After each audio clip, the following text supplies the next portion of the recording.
오늘도 말씀으로 우리를 만나주실 주님을 찬양합니다. 아멘.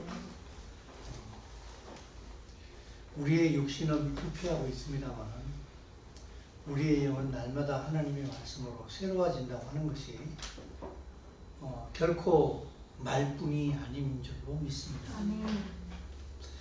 여러분, 이 세상을 살아가면서 여러 가지 우리가 많은 표현을 하고 있습니다만 때로는 표현이 불가능한 것들이 있어요.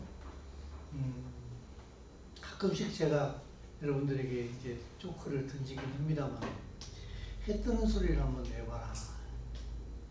여러분, 해 뜨는 소리 어떻게 내시겠습니까? 여러분 다 알고 계시죠? 한번 소리 내볼까요? 자, 시작. 꽃병. 해 뜨는 소리를 창세 이후로 들어본 사람이 아무도 없습니다. 근데 해가 뜰 때가 되면은 꼭 끼어 소리가 납니다. 아, 해가 뜨는구나. 새벽이 왔구나. 해가 지는 소리를 하면 돼요. 이렇게 머리 쓸 필요 없습니다. 사실은 해가 뜨고 해가 지고 실상은요, 한 번도 해는 진 적이 없어요. 해는 한 번도 새롭게 뜬 적도 없고 창세 이후로 항상 해는 늘 떠 있었어요. 한 번도 진 적이 없어요. 우리 입장에서 지구가 도니까 해가 뜬다, 해가 진다 이렇게 할 뿐이죠. 그죠? 그래서 하나님께서 지으신 이 자연을 믿음의 눈으로 보다 보게 되면은 이 자연 속에서 하나님의 속성을 많이 발견할 수 있죠. 자, 그 다음에 보게 되면은 또 우리가 표현할 수 있는 것도 있긴 하는데 참 애매한 것들도 많이 있어요. 여러분, 사랑을 어떻게 표현하시겠습니까? 어떤 분은 그러더라고요. 사랑 그러면은 정말 올바로 알아듣게 되면은 눈물을 흘리게 될 거라고. 그걸 문자적으로, 문법적으로 설명하기보다는. 믿음은 뭐라고 설명하시겠습니까? 아버지가 오는 소리를 한번 설명해 보시겠습니까? 그죠? 집마다 다 다를 거예요. 자, 그런데 제가 지금 금방 이렇게 해 뜨는 소리를 한번 생각해 보십시오. 해 지는 소리를 한번 생각해 보십시오. 이렇게 했는데, 그 다음에 제가 믿음, 사랑, 이런 말씀을 드렸는데, 이런 것들은요, 사실은 그 단어를 우리가 문법적으로 혹은 사전적으로 설명이 가능합니다만은, 이러한 단어들은 관계 속에서 설명이 되는 거예요. 사전적으로 사랑은 이런 것입니다. 믿음은 이런 것입니다. 라고 분명히 우리는 설명할 수 있어요. 그러나 그러한 것들이 정말 우리에게 온전히 이해가 되려고 할 때에는 그것을 관계 속에서 체험을 해봐야만이 비로소 그것을 우리가 온전히 알 수 있어요. 사실은 그래요. 하나님께서도 우리는 하나님을 설명해보라 하게 되면 또 나름대로 하나님을 설명을 할 거예요. 그죠? 근데 여러분, 사실은요, 우리가 하나님을 설명한다고 할 때에도 사실은 하나님은 우리가 설명한다 할지라도 하나님과의 관계 속에서 설명이 되는 거예요. 만약 하나님이 그곳에 계신다 할지라도 하나님께서 우리와 아무런 관계를 가지지 않으셨다고 하게 되면 하나님을 설명해낼 길이 없어요. 그래서 하나님께서 자기를 계시하실 때에 이스라엘에게 가장 먼저 자기를 계시하셨어요. 그러므로 온 인류는요, 예수와 이전까지는 이스라엘을 통하여서 하나님을 알게 되는 거예요. 왜냐하면 하나님께서는 누구와 관계를 맺으셨는가 하게 되면 이스라엘하고만 관계를 가졌어요. 이스라엘과의 관계를 가지면서 하나님이 어떤 분이신가가 이스라엘을 통하여서 계시가 되는 거예요. 이방들은 하나님과 이스라엘 백성들이 하나님과의 관계 속에서 그들이 체험한 것들을 간접적으로 들을 뿐이었어요. 혹은 강 건너 불 보듯이 이스라엘이 하나님과의 관계 속에서 그들이 누린다든지 혹은 하나님으로부터 징벌을 받는다든지 하는 것들을 옆에서 바라봤죠. 그런 의미에서 여러분, 하나님과 관계를 가지게 되면은 거기에서 파생되어서 나오는 게 무엇인가 하게 되면은 인간편에서 바로 믿음이에요. 그 하나님이 어떤 분이신가 하는 것들을 알게 될 때에 하나님을 신뢰할 수 있는. 우리가 예전에 그 창세기 1장 1절 말씀을 이스라엘 버전으로 많이 읽었잖아요. 태초에 이스라엘의 하나님이 천지를 창조하셨다. 하나님께서는 이스라엘 백성들에게 모세를 통하여서 우리가 창세기, 출애굽기, 레위기, 민수기, 신명기 이른바 모세 오경의 말씀을 주셨다고 저희는 믿고 있습니다.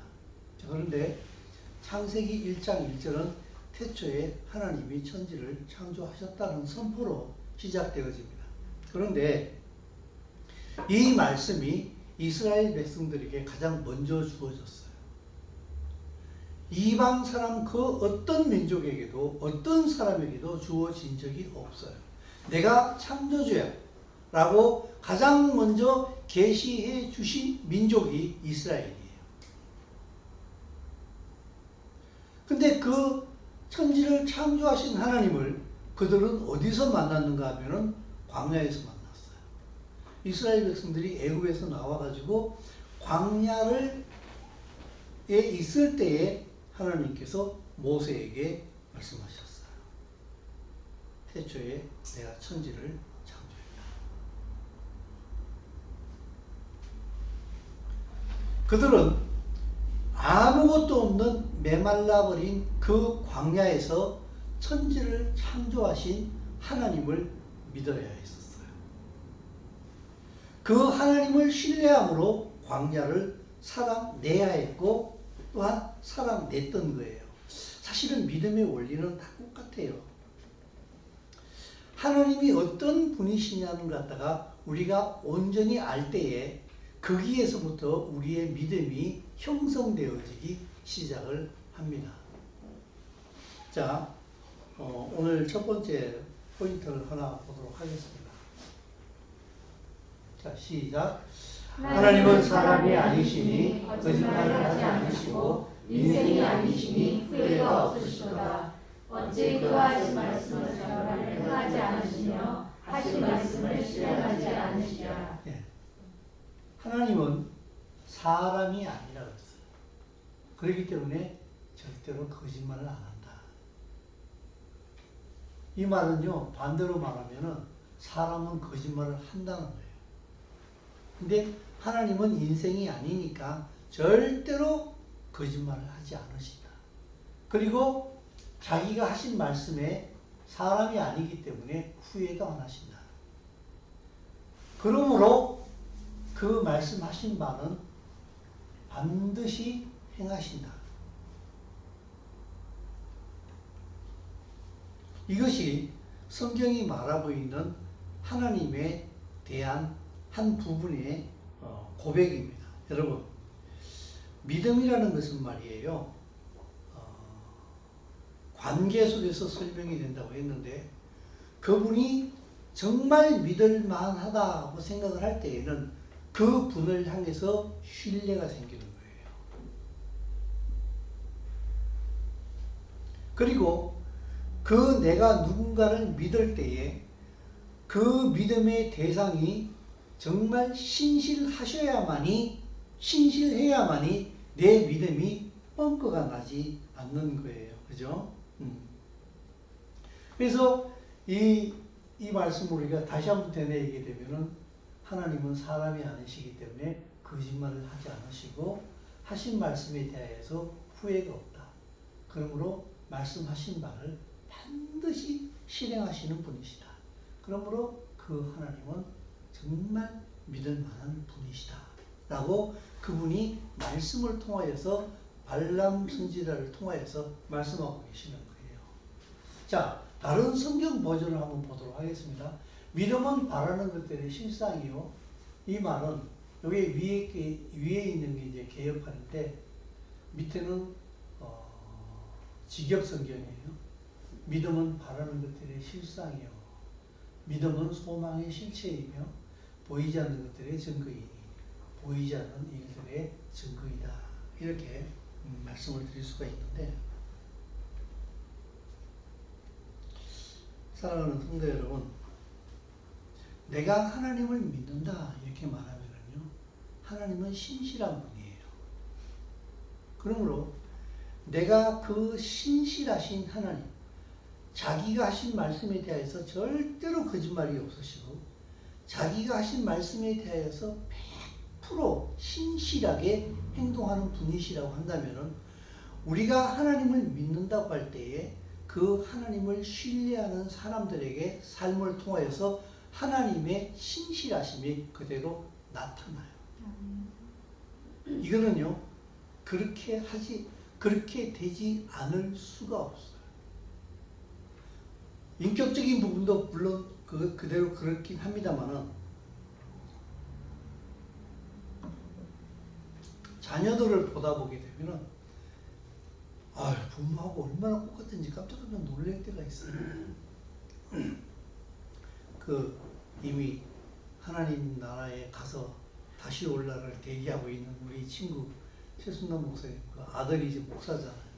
근데 제가 가끔씩 그 아들 목사의 설교 동영상을 이렇게 보다 보면은 손짓을 이렇게 하는데, 그건 훈련을 시켜도 그렇게 안 돼요. 너무너무 똑같아가지고 소름이 끼치는 거예요. 그걸 보다 보면. 키도 똑같이 커가지고, 보다 보게 되면 어떤 때는 환영을 보는 것 같아요. 살아서 돌아왔나? 이런 생각을 할 만큼.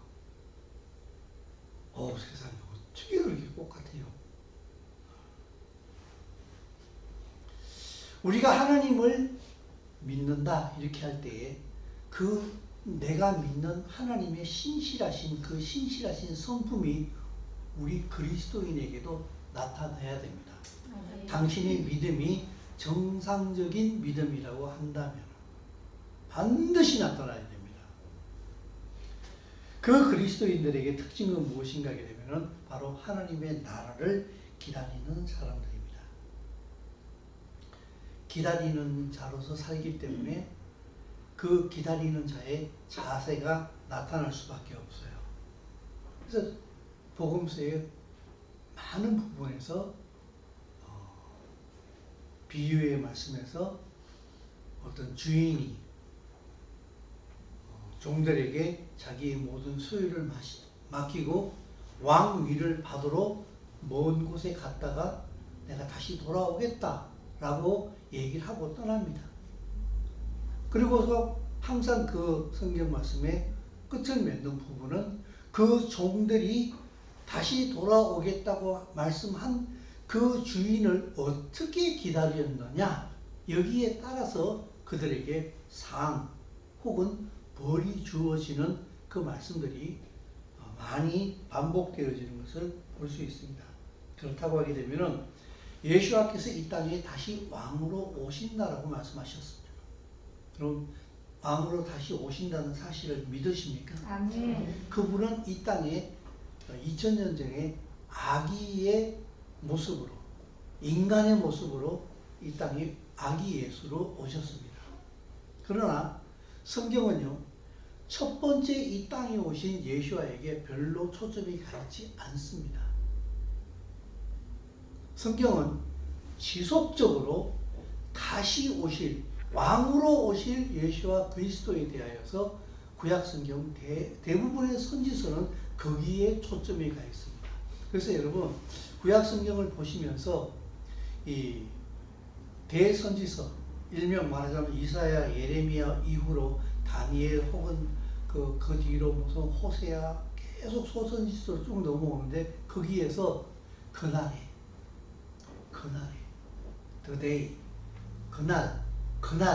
그날이라는 얘기가 되게 많이 나오는데, 그날은요 전부 다 거의 90% 이상이 예수와께서 이 땅에 왕으로 오시는 그날을 말하고 있습니다.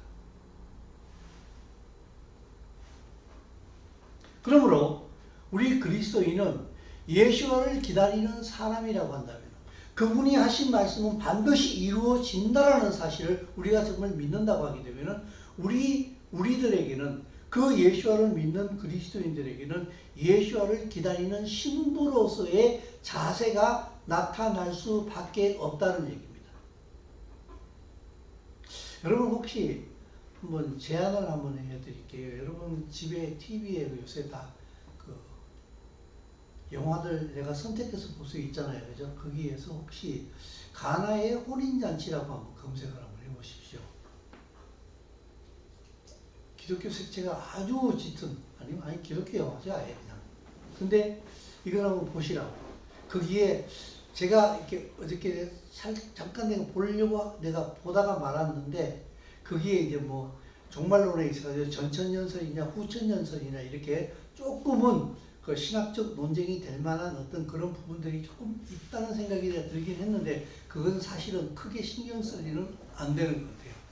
예수께서 이 땅에 다시 오신다는 사실을 구체적으로 어떻게 설명하고 있는가를 갖다가 그 요한복음 2장의 가나의 혼인잔치를 통하여서 예수께서 이 땅에 다시 오신다는 사실을 어떻게 구체적으로 계시하고 있는가를 갖다가 영화에서 소상하게 잘 설명하고 있어요. 그 이스라엘의 풍속을 통하여서.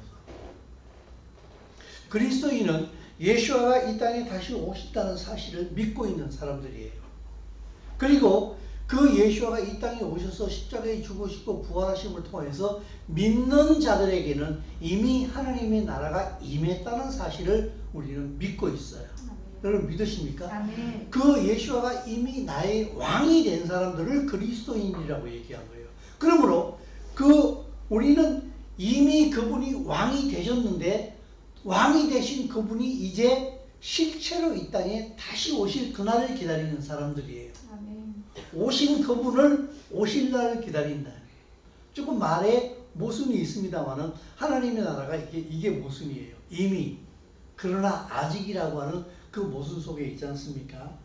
그러므로 그 예수를 기다리는 그리스도인들에게는 기다리는 자로서의 예수를 기다리는 자로서의 그 자세가 나타날 수밖에 없어요. 좀 우스갯소리로 이렇게 남자가 군대 가게 되면은 그 뭐 여자들이 보통 뭐 기다린다 그랬잖아요. 연애할 때에. 그때에 그 남자가 제대하고 돌아올 때까지 그 여자가 어떤 여자인가 그 기다리는 자세가 이제 그 삶 속에서 이렇게 나타나게 되지 않습니까? 우리는 이 땅을 살아가는 인생을 가지고 있는 사람들입니다. 근데 우리는 이미 예수를 나의 왕으로 받아들임으로 인하여서 왕의 통치를 받고 있는 사람입니다. 세상의 영의 통치를 받고 있지 않고 세상의 법칙의 통치를 받는 사람들이 아니라 이미 나의 왕 대신 예수가 그리스도의 통치 아래 살고 있는 사람들입니다. 그러므로 그의 삶에는 반드시 예수와의 냄새가 납니다. 안 나면 이상한 거예요. 여러 부분에 있어가지고 많이 나타납니다. 반드시 다릅니다. 내가 예수 믿는 거 우리 직장에서 아무도 몰라 이러면은 그거 이상한 거예요. 그거 이상한 거예요. 안 나타날 수가 없어요. 그러면은 여러 면에서 나타나게 되는데 어떤 면에서 가장 잘 나타나느냐?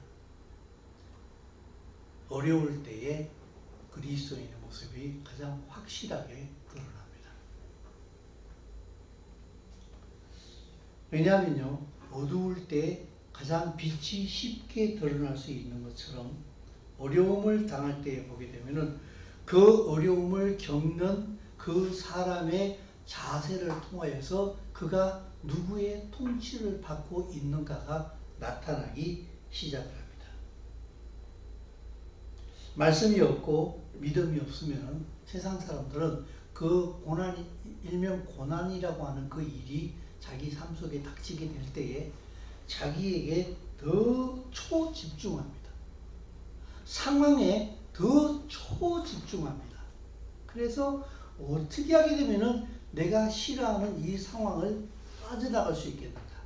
어떻게 하게 되면 이 상황을 빨리 벗어날 수 있겠는가 하는 그 일에 초집중합니다. 그러나 그리스도인은 그렇지 않습니다. 그 상황을 벗어나기 위해서 아무런 노력을 하지 않는다라기보다는 그 상황을 내게 허락하여 주신 하나님의 뜻이 무엇인가를 파악하려고 합니다. 그리고 때로는 그 고난을 즐기기까지 합니다. 왜냐하면 고난당한 것이 내게 유익이 될 수 있기 때문에 그래요. 시편 기자가 말한 것처럼 그 고난을 통하여서 하나님을 더 깊이 알 수 있는 기회가 될 수 있기 때문에 그렇습니다. 몇 년 전에 그 터키에서 기독교 선교사들이 그 선교회 사무실에서 4명인가가 아주 무참하게 살해된 적이 있어요. 그때에 터키는 이슬람 국가잖아요. 그렇죠? 그런데 수많은 그리스도인들이 거리로 쏟아져 나왔어요. 그리고 나도 그리스도인이다. 나도 죽여라. 하면서 피켓을 들고 나와서 시위하기 시작했어요. 여러분, 거기에 가짜 그리스도인이 그렇게 할 수 있을까요? 예수와와 함께 그 믿음으로 인하여서 기꺼이 고난을 감내하려고 하는 그 결단이 없이 그 일을 할 수 있을까요? 고난을 당하게 되면은 그리스도인의 그리스도인 됨이 나타나기 시작을 합니다. 너무 큽니까? 그렇게 큰 일을 내가 당할 일이 있겠습니까? 좀 더 한번 줄여보자고 그러면요. 살다 보면 식구들끼리 혹은 친구들끼리 여러 관계 속에서 티격태격할 때 있죠. 그죠? 의견이 충돌을 해가지고 그때 그리스도인들은 자기를 돌아봅니다. 내가 과연 하나님의 말씀에 맞게 말하고 있는가? 하나님의 말씀에 맞게 내가 행동하고 있는가? 자기 자신을 스스로 돌아보게 됩니다. 그리고 그 일을 통하여서 말씀으로 자기 자신을 다시 한번 돌아보게 됩니다. 회개하게 됩니다. 돌이키게 됩니다. 결국에는 화평의 길을 쫓아가게 되지요. 여러분, 고난을 통해서 나를 벗는 훈련을 해야 됩니다. 그 고난이 육적인 절대로 거듭나지 못한, 거듭날 수 없는, 거듭나지 않는 내 원래 그 아담의 본성을 따라오는 나 있지 않습니까? 지독하게 나를 사랑하고 나를 위해서는 한 발도 양보할 수 없고 내 자존심이 꺾이는 부분은 단 1초도 허용할 수도 없고 지독하게 나를 사랑하는, 나만을 추구하려고 하는, 내 이익만을 추구하려고 하는, 한 발짝도 뒤로 물러서기 싫어하는 이 육적인 나를 벗어버릴 수 있는 기회가 돼요. 이 고난이라고 하는 것이. 그러므로 아까 말씀드린 것처럼 그리스도인에게 고난이 닥칠 때에 이 성령이 붙들려 있는 사람들은 고난에 초점이 맞춰져 가지고 그 상황에서 벗어나려고 하기보다는 이 고난을 통하여서 하나님께서 지금 내게 뭘 말씀하고 계시는가, 그걸 듣지 못하면은요, 당신이 참으로 하나님의 자녀라고 한다면은 그 고난은 끝이 안 나요. 여러분, 내가 학교 다니는 학생이라고 한다면은 일과를 제대로 마스터 못하게 되면은 어떻게 2과로 넘어갈 수 있겠습니까? 그죠? 1과를 마스터해야만이 2과로 넘어갈 수 있는 것처럼 이 하나님께서는 이미 예수와 그리스도를 통해서 우리에게 내 육적인 나 자아에 대해서는 이미 사형 집행을 끝내버린 상태예요. 근데 그것을 내가 믿음으로 올바로 인지하지 못할 때에는 영적인 영으로서의 어떤 속 사람의 그 거듭난 영으로서 살아가는 것이 아니라 여전히 그 아담의 후예로서 살아있는 내 육적인 본성으로 살아갈 때가 많이 있어요. 하나님께서는 그것이 너의 실체가 아니라는 것을 고난을 통하여서 벗겨주시는 거예요. 계속. 그러므로 예수와께서는 겟세마네에서 기도하실 때에 그도 인간의 육신을 입고 있었기 때문에 이렇게 기도합니다. 이 잔을 내게서 지나가게 하여 주시옵소서. 그 잔은 바로 십자가의 잔 아니었습니까? 근데 내 원대로 하지 마옵시고 아버지의 원대로 되기를 원하나이다. 이게 바로 고난을 맞이할 때에 우리가 기도해야 되는 바로 기도의 자세인 줄로 믿습니다. 여러분은 어떻게 기도하십니까? 바로 예수께서는 늘 그런 삶을 사셨어요. 같이 읽어볼까요? 믿음의 주여 또 온전하게 하시는 이 예수를 바라보자. 그는 앞에 있는 기쁨을 위하여 십자가를 참사 부끄러움을 개의치 아니하시더니 하나님 보좌 우편에 앉으셨느니라. 아멘.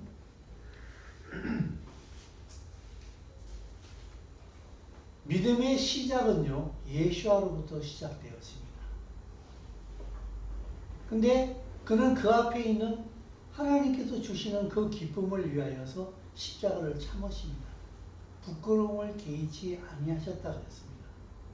사실 이 십자가는요, 이 땅에서 가장 흉악범들이 처형당할 때에 쓰이는 사용 도구예요. 하나님의 아들이 십자가에 죽으실 때에는 엄청난 부끄러움을 당하시는 거예요. 근데 그 앞에 있는 기쁨을 위하여서 이 부끄러움을 개의치 아니하시더니 결국 하나님 보좌 우편에 앉으셨다고 성경은 선포하고 있습니다. 사랑하는 성도 여러분, 여러분은 삶에서 고난뿐만이 아니라 여러분의 마음을 상하게 만들고 여러분을 힘들게 만드는 상황들이 올 때에 그 상황에서 어떻게 대처를 하십니까? 그때에 무엇으로 반응하십니까?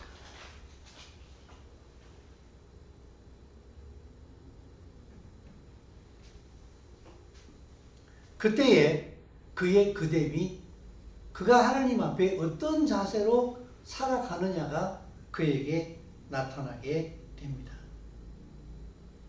자, 한 말씀을 더 보도록 하겠습니다. 시작. 믿음으로 모든 세계가 하나님의 말씀으로 지어진 줄을 우리가 아나니 보이는 것은 나타난 것으로 말미암아 된 것이 아니라. 여러분, 모든 세계가 하나님의 말씀으로 지어진 줄 여러분 믿으십니까? 아멘. 믿으십니까? 아멘. 그러면은요, 우리는 이것을 알아야 돼요. 지금 내 눈에 보이는 것들은 나타난 것으로 말미암아 된 것이 아니라. 말이 조금 어려운 것 같은데 사실은 쉬워요. 나타난 것은 나타난 것으로 말미암아 된 것이 아니다. 다시 말해서 여기 이렇게 포인트가 있습니다. 이 포인트는 포인트로 말미암아 포인트가 된 것이 아니다. 내 눈에 보이는 이 모든 것들은 보이지 않는 하나님으로부터 비롯되어진 것이다. 이걸 말씀하고 있는 거예요. 그러므로 여러분, 참된 믿음을 가진 사람들은 이 세상의 주체가 하나님이심을 알고 있습니다. 이 세상의 주체가 하나님이라는 사실을 믿고 있습니다. 그러므로 눈에 보이는 것 중심으로 움직이지 않습니다. 그들은 내 마음속에 믿는 그 믿음으로 말합니다. 그래서 시편 기자는 말하기를 내가 믿는 거로 말한다 그랬어요. 우리는 눈에 보이는 것이, 내가 느껴지는 것이 전부 다라고 믿는 사람들이 아닙니다. 하나님의 말씀이 진실이고 그것이 전부 다라고 믿습니다. 그러므로 내가 하나님을 믿는다, 정말 예수와 그리스도를 신뢰한다, 이렇게 할 때에 당신은 어떤 상황에 있든지 간에 당신의 삶을 통하여서 하나님이 어떤 분이실까를 우리는 나타내야 한다고 생각합니다. 제가 여기서 나타내야 된다 이렇게 말씀을 드렸는데, 나타내야 된다는 이 말은요, 율법적인 그런 부분이 아니라 내가 정말 내 속에 성령이 계시고 성령의 인도하심 속에서 하나님의 말씀 속에서 살아간다고 하게 되면은 내 삶 속에서 그것이 나타날 수밖에 없다라고 하는 것을 얘기하는 거예요. 육적인 나로서는 그걸 그렇게 하기 싫어요. 솔직히 말해서. 사과도 하기 싫고 두 번 다시 안 봐도 괜찮고 너 안 봐도 내 인생에 조금 더 지장 없거든. 아, 내가 미안해 하고 너와 관계를 회복하지 않아도 내 인생 사는데 아무 지장 없거든. 그런데 성령의 사람은 그 속에 계신 하나님의 영이 계속 얘기합니다. 너 그러면 안 돼. 너 그러면 안 돼.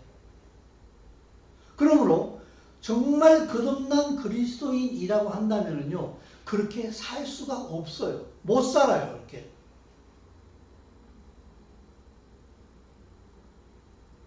여러분, 사람이라는 게요, 순간적으로 얼마나 별것 아닌 걸 가지고 참 유혹을 받는지 몰라요. 한 몇 달 전인가, 제가 우리 동네 그 마트에서 물건을 사가지고 계산을 하는데, 순간적으로 그분이 뭐 어떻게 계산을 잘못했는지, 이게 많이는 사지 않았기 때문에 내가 금방 그게 암산으로도 그 계산이 딱 떨어져 나왔어요. 근데 그분이 내가 알고 있는 그 금액보다도 800원을 적게 얘기하는 거예요. 여러분, 800원 큰 돈이에요? 적은 돈이에요? 요새는 저기 뭡니까? 아무튼 그렇잖아요. 그죠? 근데 그 800원이 순간적으로 유혹을 받더니까 그래가지고요, 내가 800원 덜 내고 그냥 왔어요, 집에.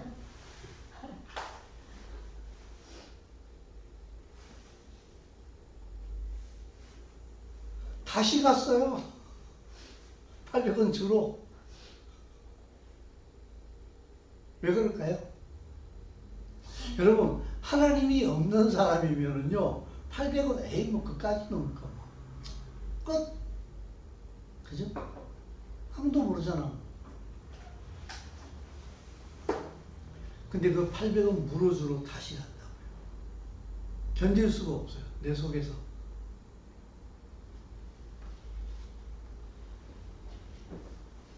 사랑하는 성도 여러분, 내가 예수를 믿는다 할 때에 이것을 내 관념으로, 어떤 사상으로, 어떤 이념으로 가지고 있지 마십시오. 이것은 예수아가 생명이기 때문에 내가 예수아를 믿게 되면은 나는 그 예수아로 인하여서 그 생명으로 예수아의 인격과 이미 연합이 일어난 사람이에요. 그러므로 예수아의 삶이 그에게 나타날 수밖에 없어요. 안 나타나면 이상한 거예요, 이거는요. 이거 거듭나지 않은 사람이든지, 이건 종교적인 사람이든지.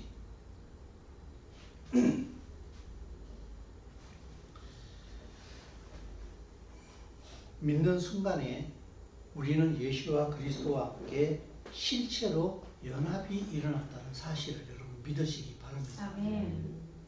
우리는 예수 믿는다는 것을 갖다가 너무 우습게 생각해요. 예수 믿어? 뭐 예수 믿는 거지 뭐. 그분이 날 위해서 십자가에 피 흘려 돌아가셨다며. 아, 믿어. 그래. 그러해서 나 구원 받았다며. 죄 용서 받았다며. 죽으면 천국 간다며. 아, 믿어. 요 정도로 가지고 있어요. 근데요, 그 이상이에요. 내가 예수와를 믿는다는 것은요, 예수와의 모든 것들이 이미 내 것이 됐다라는 것을 의미하는 거예요. 그럼 믿으십니까? 아멘. 그러면 이 땅에서 예수처럼 살아야 되는 거예요. 아멘. 여러분 보세요. 창세기 3장에서 에덴 동산에 있는 아담과 하와가 그곳에 있을 때에 하와가 먼저 선악과를 따먹잖아요. 그죠? 따먹고 하와가 선악과를 따먹는 그 순간에 아담이 그 옆에 있었습니까? 없었습니까? 없었어요. 그렇기 때문에 하와가 선악과를 따가지고 아담에게 갖다 줬어요. 만약에 하와가 선악과를 따가지고 깨무는 그 순간에 온몸에 전율이 일어나고 공포가 음습을 하면서 하늘에서 천둥이 내리치면서 선악과가 뿌리채 뽑혀 흔들리면서 막 이렇게 했으면 하와가 그 선악과를 들고서 아담에게 가서 먹으라고 했을까요? 먹는 그 순간에 아무것도 못 느꼈을 거예요. 그러나 느낌과 상관없이 그 순간에 이미 하나님의 관계는 하와하고는 끊어진 거예요. 못 느꼈어요. 그러나 끊어진 상태예요. 이미. 왜? 하나님께서 그렇게 말씀하셨으니까. 하와는 아무것도 못 느끼고 아담한테 갖다 줬어요. 아담도 깨물었어요. 아무것도 못 느꼈어요. 근데 언제 느꼈느냐? 하나님의 음성을 들을 때에 느낍니다. 하나님의 음성을 듣는 그 순간에 몰려오는 두려움, 하나님을 대면할 수 없다라고 하는 그 엄습하는 두려움이 있지 않습니까? 그들이 숨습니다. 하나님을 피하여서. 그죠? 뭐 그런 적절한 비유가 될 수 있을지는 모르겠습니다만, 우리 어렸을 때에 개천에서 그냥, 그죠? 미친 강아지처럼 막 들고 뛰잖아요. 그죠? 그때는 고무신 잊어버리고 슬리퍼 잊어버려도 어때요? 너무 재밌잖아요. 그죠? 근데 해가 뉘엿뉘엿 떨어져서 집에 돌아가야 될 시간이 딱 되면 어떻게 됩니까? 갑자기 모든 것이 현실로 다가오기 시작합니다. 이제 이렇게 해서 집에 어떻게 들어가지? 큰일 났다. 신발 어디 갔지? 이거 큰일 났다. 자, 보십시오. 놓을 때는 어때요? 아무것도 몰라요. 그러나 이제 엄마를 만나야 되고 집에 돌아가야 되고 내가 지금 벌려놓은 이 현실을 이제 부모하고 만나려고 했을 때에 바로 현실이 직시되어지기 시작하는 거예요. 사실은 하와가 선악과를 따먹은 것을 여기에다가 비유하기는 좀 어려운데 그렇다는 거예요. 하와가 선악과를 따먹고도 하나님과의 관계가 이미 끊어졌다는 사실을 그런 인지를 못하고 있었어요. 그거와 마찬가지로요. 많은 사람들이 반대쪽으로 말하게 되면은 내가 예수와를 나의 구주로 믿었다라고 고백을 할 때에 그 고백이 얼마나 엄청난 고백이고 그 고백을 통하여서 내게 얼마나 엄청난 일이 나의 의지와 상관없이 이미 나에게 일어났느냐 하는 사실을 인지를 못하고 있다 이 말이에요. 고아원에 있던 아이가 어떤 아주 큰 부잣집이 부모에게 입양이 되어졌어요. 그 입양시키는 부모가 와가지고 이 아이를 내 자식으로 맞이하겠습니다 라고 그 도장에다가 입양 그 서에다가 도장을 딱 찍는 그 순간에 요람에 누워있는 이 아기는 자기 인생에서 어떤 일이 일어났는지 지금 전혀 인지를 못하고 있어요. 그러나 그 아이에게는 이제는 고아가 아니라 어마무지한 부잣집의 자녀로 입양되어져서 법적인 상속권을 지가 가지게 되었다는 사실을 모르고 있어요. 이거와 마찬가지로 수많은 그리스도인들이 예수와 그리스도를 나의 구주로 영접했을 때에 내게 일어난 일에 대하여서 너무 무지한 거예요. 예수와 이미 나는 연합이 일어난 거예요. 그러므로 나는 예수가 가지고 있는 모든 권세를 이미 내가 다 믿음 안에서 사용할 수가 있어요. 근데 예수와를 믿음으로 바라보는 것이 아니라 모든 상황과 모든 일 속에서 맨날 이미 육적인 나만 바라보고 있는 거예요. 나의 노래만 부르고 있는 거예요. 그래서 예수 믿는 사람에게 예수와의 모습이 전혀 드러나지 않는 거예요. 그냥 무기력하고 자기 사랑에 푹 빠져있고 건드리면 송충이처럼 쏘아대고 공격하고 나밖에 모르고 이기적으로 살아가는 사랑이라고는 어디에도 찾아볼 수 없는 그런데도 예수를 믿는데 이 이해할 수 없는 이 조합이 바로 우리의 삶 속에서 예수아가 내게 행하신 일에 대한 올바른 인지가 없음으로 인해서 일어나고 있는 무지가 주는 굉장히 큰 아픔이라는 거예요. 예수아를 믿는다고 하면서도 여전히 자기에게 빠져있고 예수아를 믿는다고 하면서도 여전히 근심 걱정에 붙들려 있고 예수아를 믿는다고 하면서도 여전히 상황의 노예로 끌려다니고 있고 왜 그렇게 사냐 그러게 되면은 상황이 그러니까 그럴 수밖에 없다라고 얘기하고 있는. 그리고 또 그렇게 얘기하면 또, 아, 그래, 이해가 됩니다. 또 이렇게. 이해가 되긴 뭐가 돼? 그게 이해가 되는 사람은 어떤 사람이에요? 꼭 같은 육적인 그리스도인이에요. 그가 살아가고 있는 그 상황을 이해하지 못한다는 얘기가 아니라, 제가 말씀을 드리는 것은 내가 예수와를 믿는다고 했을 때에 예수와 대심이 이미 나에게 이루어졌다는 거예요. 그러므로 믿음으로 이제는 그것을 내가 취함으로 말미암아 예수와답게 살아갈 수 있는 능력이 내게 주어졌다는 거예요. 여러분, 사랑은 선택입니다. 매 순간마다 어려운 일이 왔을 때에 도저히 사랑할 수 없는 그 삶이 내 앞에 있을 때에 내게 독사의 눈을 가지고 독을 뿜어내는 그 순간에 있어서 내가 육적인 자아로서 똑같이 맞붙어 싸우지 않기를, 그를 사랑하기로 선택하는 거예요. 이게 바로 믿음의 선택인 거예요.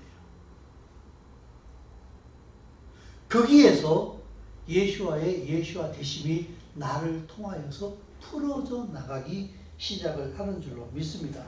너무나 쉽게 내 감정, 내 느낌, 내 육적인 그 어떤 상황, 기분에 굴복해버리는 것이 너무나 큰 문제예요. 내가 누구인지를 모르는 데서 나오는 무지일 뿐만 아니라 훈련되지 못한 내 감정과 내 감정을 어떻게 표현하고 그것을 갖다가 어떻게 풀어내야 되는 것에 대하여서 말씀으로 훈련되어지지 못한 그런 거친 부분들이 우리 그리스도인의 삶 속에서 너무 많이 나타나고 있다는 거예요. 사랑하는 성도 여러분, 이제 한번 다시 시작해 보십시오. 내가 다시 넘어지고 다시 또 실수하는 한이 있더라도 이미 내 안에 내가 예수를 믿는다라고 했을 때에 그 내가 예수를 나의 구주로 믿습니다라는 그 고백 가운데 이미 예수와의 대심이 이미 내 안에 이미 착상을 해 있는 상태예요. 믿으십니까? 그러면 그것을 믿음으로 끄집어내십시오. 예수와처럼 살기로 결단하고 예수와처럼 말하기로 결단하고 예수와처럼 살아보십시오. 됩니다.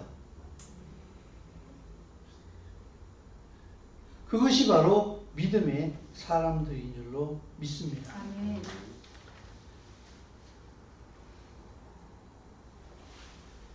작은 차이가 명품을 만든다. 툭하면 잊어버릴 만하면 드리는 말씀입니다. 말씀이 없으므로 내가 그 상황에서 어떻게 행동해야 되는지를 모를 때가 너무나 많이 있습니다. 수많은 그리스도인이 죽어 보자고 성경을 안 읽습니다. 그러니 말씀이 그 속에 있을 리가 없습니다.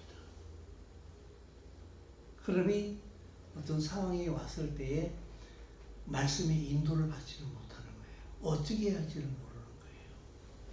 작은 차이가 명품을 만듭니다. 훈련하십시오. 말씀을 읽으십시오. 읽으면은 들릴 때가 옵니다. 그 하나님의 말씀이 살아 운동력 있게 내게 말씀하시는 때가 옵니다. 그걸 못 들었으니까 난 안 한다. 이것도 잘못된 태도입니다. 말씀을 읽으십시오. 그리고 읽는 대로 그게 나온 대로 내가 살아보도록 살기 위해서 내 삶 속에서 시도해 보십시오. 그러면 들립니다.